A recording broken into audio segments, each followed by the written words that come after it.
হ্যাঁ হ্যাঁ হ্যাঁ, জরুরি, খুব জরুরি দরকার। হ্যাঁ, আর কতদিন আছি জানি না। আমার সংসারটাকে বাঁচাতে, আমার ছেলেটাকে বাঁচাতে একবার শেষ চেষ্টা করতে চাই। হ্যাঁ, এখন আপনিই ভরসা। হ্যাঁ প্লিজ, আপনি একবার চলে আসুন। হ্যাঁ। ব্যারিস্টারকে কেন ফোন করলে বাবা? এবার যা করবার উনিই করবেন। তুই তো আমার কথা শুনবি না, খালি সারাটা জীবন নিজেকে কুঁকড়ে রাখলি আর অন্যদের দোষারোপ শুনে গেলি। কতবার কতবার তোকে বললাম যে তুই আবার অফিসে যাওয়া শুরু কর। ওরে নিজেদের ব্যবসা নিজেরা না দেখলে কি চলে? তুই তো কিছুতেই যাবি না।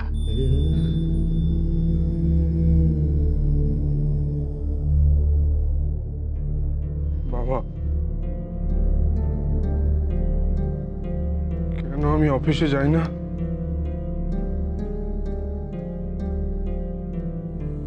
তুমি জানো না? জানি জানি জানি, আমি সব জানি। তাহলে এমন ব্রিলিয়েন্ট রেজাল্ট করা ছেলে, ব্যবসা সামলানোর যোগ্যতা যার সব থেকে বেশি,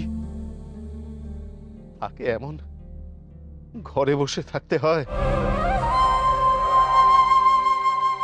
এমন করে নিজেকে লুকিয়ে রাখতে হয়।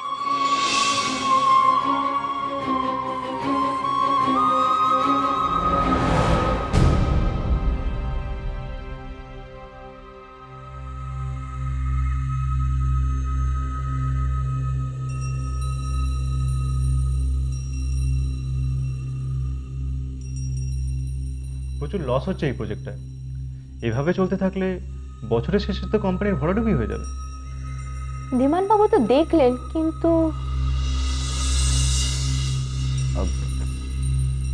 কিন্তু কিন্তু কি সময় তো লাগবে, তাই না? আমরা তো ভাবছি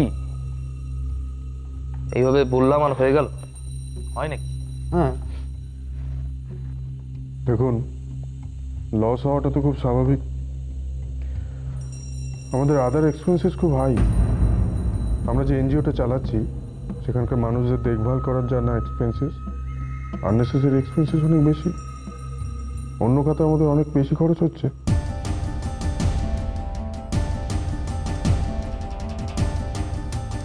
দেখুন,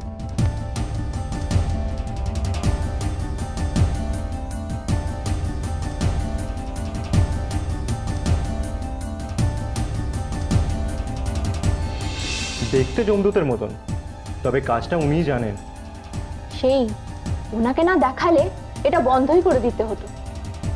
আর আদার এক্সপেন্সটা কাদের, যার টাকা সরকার দুই ভাই তো তা সরিয়েই দিচ্ছে। একদম ঠিক বলেছিস। দেখলে এটাকে না তাড়িয়েই ছাড়বো আমি, দেখি চেপে যা। এখন যদি কিছু করি ধরা পড়ে যাবো।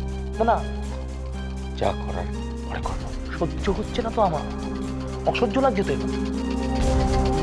ওরদা সব থেকে দেবতার সাথে না, দেবতা কি মনে করি সাধু?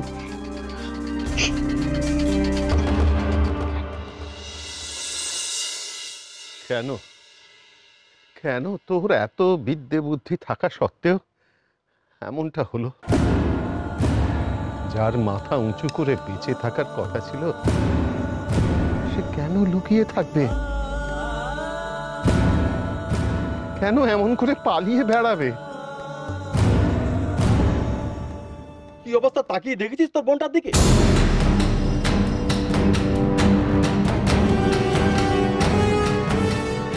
একেবারে শাড়ি টাড়ি ছিঁড়ে বেরিয়েছে।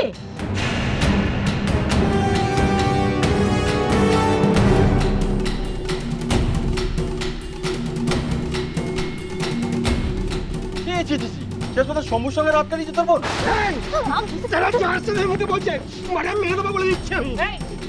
চুপ কর, জিজ্ঞেস কর তোর বোনকে।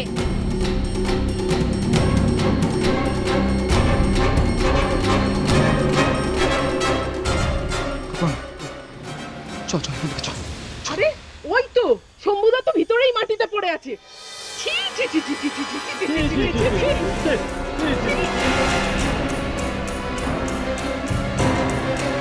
আরে ওই লোকটা মাতাল। চুপ কর, একটা কথা বলবি না তুই। আরে চুপ, আমি বলছি তো আমি কিছু করিনি। কি দাদা বলছে ওরা? চুপ করবি তুই আলো। ও চুপ করলে কি হবে? আমরা অন্ধ নাকি? আচ্ছা এই এদিকে আয়। তুই তুই এখানে এসেছিলি কেন? বাড়িতে আগুন লেগেছিল। ছি, লজ্জা নেই, আবার কথা বলছিস। চুপ কর আলো।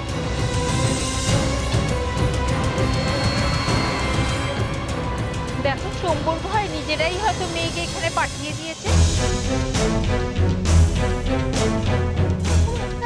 বর্দা, আচ্ছা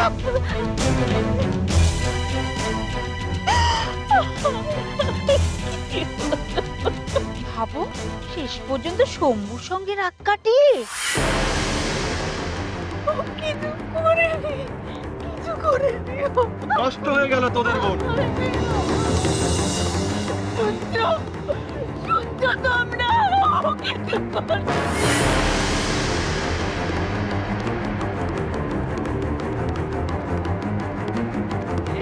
কিছু করেনি।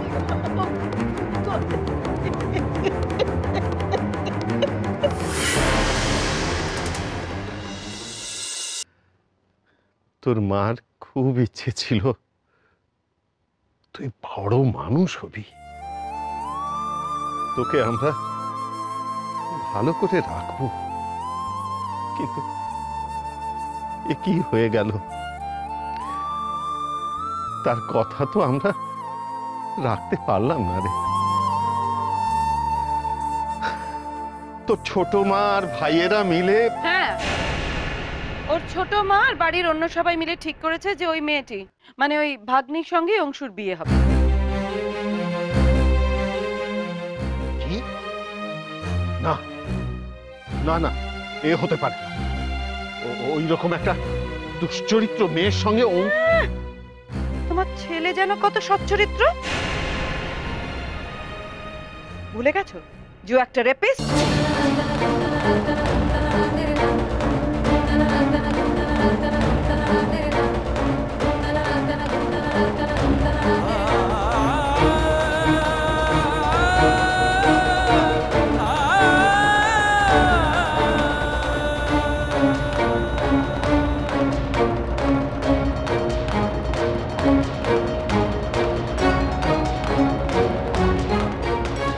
লুকোবি কোথায় বোনকে?